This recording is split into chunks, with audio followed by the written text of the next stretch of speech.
नमस्ते जी, वैदिक राज में आपका स्वागत है। आज का हमारा विषय है वर्तमान समय में वेद एवं वेदेतर मत पंथों की प्रासंगिकता। आज के इस लेख के लेखक हैं वैदिक विद्वान मनमोहन कुमार आर्य, देहरादून से। आइए विषय की ओर चलते हैं। महाभारत काल के बाद संसार में अनेक ज्ञानी व अल्पज्ञानी मनुष्य हुए, जिन्होंने समय समय पर देश काल परिस्थिति और अपनी योग्यता के अनुसार अनेक मतों का प्रचलन किया। समय के साथ उनके द्वारा चलाए गए मत पल्लवित और पोषित होते रहे। आज अनेक अवैदिक मतों का संसार पर प्रभाव और प्रधानता है। महाभारत काल के बाद का काल मध्य काल कहा जाता है। वर्तमान काल को आधुनिक काल कहते हैं। महाभारत काल से पूर्व काल को वैदिक काल या प्राचीन काल कहा जाता है। महाभारत काल और उससे भी कहीं अधिक प्राचीन 4 वेद हैं। वेदों की प्राचीनता से संसार में अधिकांश बुद्धिजीवी परिचित हैं। ऋषि दयानंद द्वारा संसार में वेदों का जो प्रचार किया गया, उससे संसार वेदों के महत्व से परिचित हुआ। महाभारत आदि वैदिक ग्रंथों से यह ज्ञात होता है कि महाभारत काल से पहले ऐसा काल रहा है जब सारे विश्व में वेदों का प्रचार था। वेद तथा वेदानुकूल शिक्षाओं को ही धर्म मानकर उनका संसार में सभी लोग पालन करते थे। महाभारत युद्ध के बाद वेदों का पठन पाठन कम होता गया। विश्व की जनसंख्या तेजी से वृद्धि को प्राप्त हो गई। संसार में आवागमन के सुविधाजनक साधन न होने पर भी लोग विश्व के अनेक स्थानों पर आने जाने लगे। भारत भी एक विशाल साम्राज्य न रहकर छोटे छोटे राज्यों में विभक्त हो गया। असंगठित देश और शक्ति का जो परिणाम होता है, वह कालांतर में भारत में भी देखने को मिला। वेद की शिक्षाओं का स्थान भारत के अज्ञान व अंधविश्वास के जो ग्रंथ हैं 18 पुराणों ने ले लिया। इन अविद्या के ग्रंथों ने ले लिया। महाभारत के उत्तर काल में रचित इन पुराणों की शिक्षाओं का सत्य सनातन वैदिक धर्म का पतन हुआ। इनके कारण ही वैष्णव, शैव, शाक्त आदि मत अस्तित्व में आए। जिस परिवार व समाज की शासन और अनुशासन व्यवस्था खराब होती है, वहाँ शिक्षा और अध्ययन, अध्यापक, अनुसंधान, विद्या, उन्नति की उपयुक्त व्यवस्था नहीं रहती। ऐसा ही कुछ हमारे देश में व्यापक रूप से देखने को मिला। कालांतर में वेद के पंडितों के आलस्य व प्रमाद के कारण वेद विलुप्ति को प्राप्त हो गए। धर्म का स्थान वेद की शिक्षाओं के स्थान पर पुराण की शिक्षा ने ले लिया। अविद्या के ऐसे ही समय में एकेश्वरवाद के स्थान पर अवतारवाद व बहुदेववाद के सिद्धांत, मूर्ति पूजा, मृतक श्राद्ध, फलित ज्योतिषी आदि के व्यवहार प्रचलित हुए। लोग जड़ देवताओं को भी चेतन देवता मानने लगे। आज भी यह अविद्या हिंदू समाज में व्याप्त है। वायु, जल, अग्नि आदि जड़ देवता हैं, परंतु इनकी भी ईश्वर मानकर पूजा की जाने लगी। देवता उसे कहते हैं जो दिव्य गुणों से युक्त हो। अग्नि, वायु, जल आदि दिव्य भौतिक गुण होते हैं इनमें। इसी कारण यह पदार्थ देवता कहलाते हैं, परंतु जड़ होने से यह उपासना योग्य नहीं होते। ईश्वर व देवताओं की पूजा की जो विधि हिंदू मतों में है, वह अविवेकपूर्ण लगती है। यह पृथ्वी पर खड़े होकर सूर्य को जल देते हैं। इन सब लक्षणों को देखकर यही कहा जा सकता है कि पौराणिक मत के प्रभाव से समाज में विवेक बुद्धि नष्ट हो गई। इस अविद्या के कारण हिंदू समाज बिखरने के साथ नष्ट भ्रष्ट होता रहा। 19वीं शताब्दी के उत्तरार्ध में देश में ऋषि दयानंद का आविर्भाव हुआ।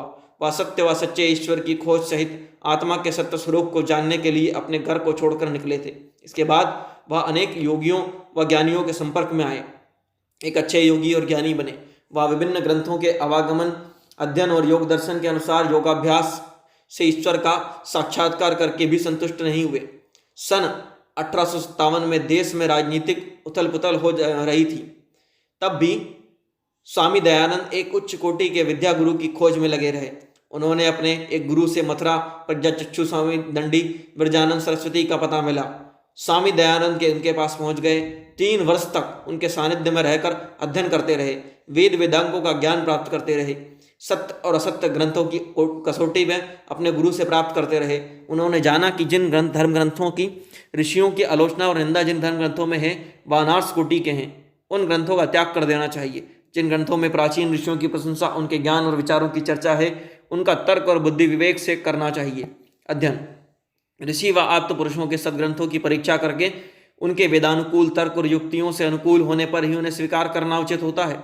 अपने गुरु की प्रेरणा से स्वामी दयानंद जी ने ईश्वर से सृष्टि के आरंभ में प्राप्त वेद ज्ञान का प्रचार और प्रसार किया।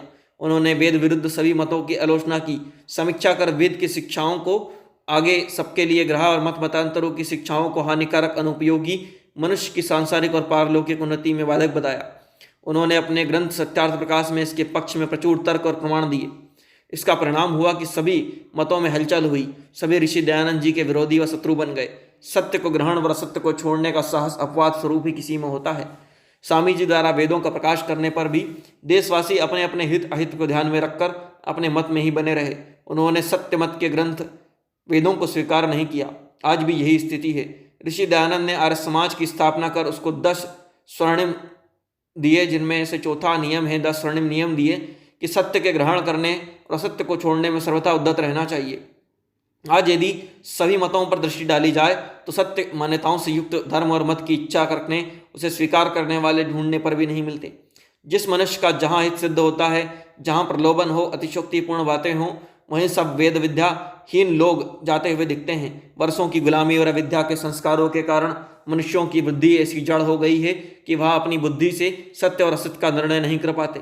इस विषय को यहाँ अपने अविद्या से ग्रस्त आचार्यों और धर्म गुरुओं पर छोड़ देते हैं। मत मतांतरों के आचार्य अपने चेलों का भावनात्मक और आर्थिक दोहन करते हैं। कई ऐसे धर्म गुरु विगत कुछ समय में कानून की पकड़ में भी आए हैं। जो लोग यहाँ भूल बैठे हैं कि संसार में ईश्वर केवल और केवल एक है, उसके गुण और शिक्षाओं का धारण और पालन ही मनुष्यों का धर्म और कर्तव्य है। वह सब मनुष्यों के लिए एक ही है। आजकल धर्म और मत के नाम पर जो संगठन और संस्थाएं चल रही हैं, वह सब धर्म की परिभाषा सत्याचरण से युक्त नहीं है। ना ही सत्य की सर्वोपरि महत्व देती हैं ये संस्थाएं, और ना ही ऐसी दिखती हैं। वस्तुतः धर्म तो सत्य का आचरण करना ही होता है। वह सबके लिए एक ही है। सभी धर्मों की उनकी पुस्तकों पर विचार करते हैं तो वेद के अतिरिक्त कोई भी सभी एकांगी हैं। उसके अतिरिक्त इनकी अनेक शिक्षाएं लिंग समानता पर आधारित न होकर पक्षपातपूर्ण हैं। विज्ञान की कसौटी पर कसने पर भी प्रायः सभी का मत का ज्ञान और विज्ञान के सिद्धांतों के विरुद्ध सिद्ध होते हैं। अनेक मतों में काल्पनिक किस्से और कहानियां भी देखने को मिलते हैं। प्रायः सभी मतों में विज्ञान विरोधी बातें पाई जाती हैं। केवल वेद ही एकमात्र ऐसे ग्रंथ हैं जिनकी सभी शिक्षाएं और मान्यताएं मनुष्य के गुण कर्म स्वभाव सहित उसकी योग्यता और पात्रता पर आधारित है। समानता और न्याय के सिद्धांत का पालन भी वेदों की मान्यताओं और सभी सिद्धांतों में होता है। संपूर्ण सत्य ज्ञान के आकार ग्रंथ होने से वेद ईश्वरीय ज्ञान सिद्ध होते हैं। वेद के बाद यदि कोई ग्रंथ मनुष्यों के लिए सबसे उपयोगी है तो वह सत्यार्थ प्रकाश है। उसके बाद उपनिषद, दर्शन, विशुद्ध मनुस्मृति, ऋग्वेद भाष्य भूमिका आदि समस्त वेदानुकूल वैदिक साहित्य को रख सकते हैं। अतः वेद व वेदानुकूल सभी ग्रंथ ही आर्ष ग्रंथ कहला सकते हैं, धर्म ग्रंथ कहला सकते हैं। वेद ग्रंथ सब ग्रंथों व विद्याओं का आदि स्रोत होते हैं, कारण परम धर्म के शीर्ष स्थान पर स्थित हैं। वेद और मत मतांतरों के ग्रंथों में एक बड़ा अंतर यह भी है कि वेदों में ईश्वर, जीवात्मा और प्रकृति, कारण और कार्य का यथार्थ वर्णन उपलब्ध होता है, जबकि वेदेतर ग्रंथों में अनेक प्रकार के भ्रम, संशय, अनिश्चय की स्थिति बनती है। इसी कारण से वेद वर्तमान समय में भी प्रासंगिक है। वेदाचरण से मनुष्य धर्म, अर्थ, काम और मोक्ष को प्राप्त होता है। वेदाचरण से मनुष्य अपने इहलोक और परलोक को भी सुधारता है। अन्य मत मनुष्य को जीवन को सुसंस्कारित बनाने सहित इहलोक को सुधारने की कोई युक्ति नहीं रखते। परलोक में भी वेदेतर मत प्रायः अपने सभी मत के प्रवर्तक की दया कृपा पर छोड़ देते हैं। फिर आचार्यों द्वारा अपनी अल्पज्ञता और चातुर्य के कारण कह दिया जाता है कि उनके मत पर विश्वास लाने से उनके मतानुयायियों के पाप दूर हो जाते हैं, जिससे उनकी सद्गति और इच्छाओं की पूर्ति होती है। यह सिद्धांत अविद्या से युक्त है। इसे ज्ञान व तर्क की कसौटी पर सिद्ध नहीं किया जा सकता। बहुत से मत और उनके अनुयायी पुनर्जन्म के यथार्थ सिद्धांत को नहीं मानते। उनके मत के लोगों की मृत्यु होने पर उनके मत के लोगों की आत्माओं का क्या होता है, वह स्वर्ग और जन्नत की बातें करते हैं, जो कि एक प्रकार से पौराणिक कल्पित स्वर्ग जैसा ही लगता है। इन बातों का ना तो कोई शास्त्रीय प्रमाण है, ना ही तर्क और बुद्धि सिद्धांत है। तर्क व बुद्धि को तो लगता है कि मत मतांतरों ने तिलांजलि ही दे दी है। तर्क व युक्ति यदि किसी धर्म या मत के सिद्धांत सत्य सिद्ध होते हैं तो वह केवल वैदिक धर्म और वैदिक मत ही है। एक दृष्टि सभी मतों की पूजा पद्धतियों पर भी डालनी उचित है। वैदिक धर्म आत्मा से परमात्मा के गुणों का विचार, चिंतन, उसकी स्तुति, प्रार्थना व उपासना सहित जब कृतज्ञता व्यक्त करने उसकी पूजा और उपासना मानता है, जिसमें वेदों व वेदानुकूल ऋषिकृत ग्रंथों का स्वाध्याय, उनका आचरण भी सम्मिलित है। अन्य मतों में कुछ लिखी हुई प्रार्थनाओं को याद कर उसे दोहरा देते हैं और कुछ शारीरिक आसन आदि करते हैं। ऐसा करने से ना तो किसी को ईश्वर प्राप्त होता है, न ही ईश्वर का साक्षात्कार होने की संभावना होने लगती है। योग दर्शन में अष्टांग योग का उल्लेख है। समाधि अष्टांग योग का अंतिम अंग है। योग दर्शन में समाधि की प्राप्ति में साधन वर्णित हैं। समाधि वह अवस्था होती है जिससे मनुष्य की आत्मा को ईश्वर का साक्षात्कार होता है। स्वामी दयानंद व उनके पूर्व शिष्य सभी ऋषियों ने उनके पूर्व के समाधि की अवस्था को प्राप्त कर स्वयं को ईश्वर के गुण, कर्म और स्वभाव के अनुसार बनाया था। ऋषि दयानंद और उनके पूर्व के सभी ऋषियों ने मानवता के उपकार के लिए कार्य किए थे। वेदेतर मतों में जीवन और आचरण की शुद्धि और पवित्रता का अधिक ध्यान नहीं दिया जाता। इससे केवल अपने मत की सत्यता, सत्य मान्यताओं का अनुकरण ही कराया जाता है। आज के आधुनिक युग में मत मतांतरों की मान्यताओं का परीक्षा तक नहीं की जाती, क्या वह समग्र रूप से सत्य भी हैं अथवा नहीं। मनुष्य का स्वभाव है कि वह जिस ध्येय का चिंतन करता है, जिन लोगों की संगति करता है, उसके अनुरूप ही बन जाता है। सत्य को जानने, उसका पालन करने की प्रवृत्ति तीव्र भावना, दृढ़ इच्छा विरले ही मनुष्यों में होती है। जो ऐसा करते हुए सत्यवान आचरण को प्राप्त होते हैं, वही वास्तव में धर्मज्ञ और सद्धर्म पुरुष होते हैं। लेख को विराम देने से पूर्व यह कहना है कि किसी भी ऐसे प्राणी की हत्या जो हमारा हितकारी है, अपकारी नहीं है, पाप होता है। उसका मांस खाना भी उससे भी बड़ा पाप होता है। पशु की हत्या करने वाले, उसके क्रय विक्रय करने वाले, मांस को पकाने वाले, परोसने वाले, खाने वाले या अधर्म का कार्य करते हैं। मनुस्मृति में यह बात डंके की चोट पर कही गई है। विदेशियों के संपर्क में आकर भारत के आर्य व हिंदू जाति के कुछ लोग मांसाहार करने लगे हैं। उनकी यह बहुत बड़ी अविद्या है। मानवता में विश्वास रखने वाले मनुष्यों को मांसाहार तुरंत बंद कर देना चाहिए, अन्यथा जन्म जन्मांतर में इस पाप कर्म रूपी अपराध का दंड भोगना पड़ेगा। हो सकता है कि अनेक बार पशु बनकर उन पशुओं के समान पीड़ित होना पड़े जिसका हमने मांस खाया है। धर्म का अर्थ सभी अच्छे व श्रेष्ठ गुणों को धारण करना है। श्रेष्ठ गुणों का धारण और उनका आचरण करना ही श्रेष्ठ धर्म है, या वेद ही सिखाते बताते हैं। अतः वेद वर्तमान समय में भी प्रासंगिक और उपयोगी हैं। अन्य मतों में असत्य मान्यताओं व सिद्धांतों होने के कारण भले ही वह प्रचलित रहें, इनके अनेक कारण हैं, परंतु वह अप्रासंगिक नहीं है। आने वाले समय में भी उनका प्रभाव धीरे धीरे समाप्त हो जाएगा। ईश्वर जब चाहेंगे तभी ऐसा होना संभव है। जीव कर्म करने में स्वतंत्र और अपने कर्मों के फल को भोगने में परतंत्र है। जो जैसा करेगा वैसा ही भोगेगा। वह वैसा ही जैसे मनुष्य को जो बोता है वही काटता है। संसार के सभी लोग वेदों का अध्ययन करें, ईश्वर प्रदत्त वैदिक मार्ग का पालन कर अपने इहलोक और परलोक को सफल बनावें। वेदों का मार्ग मनुष्य को ईश्वर का साक्षात्कार कराता है।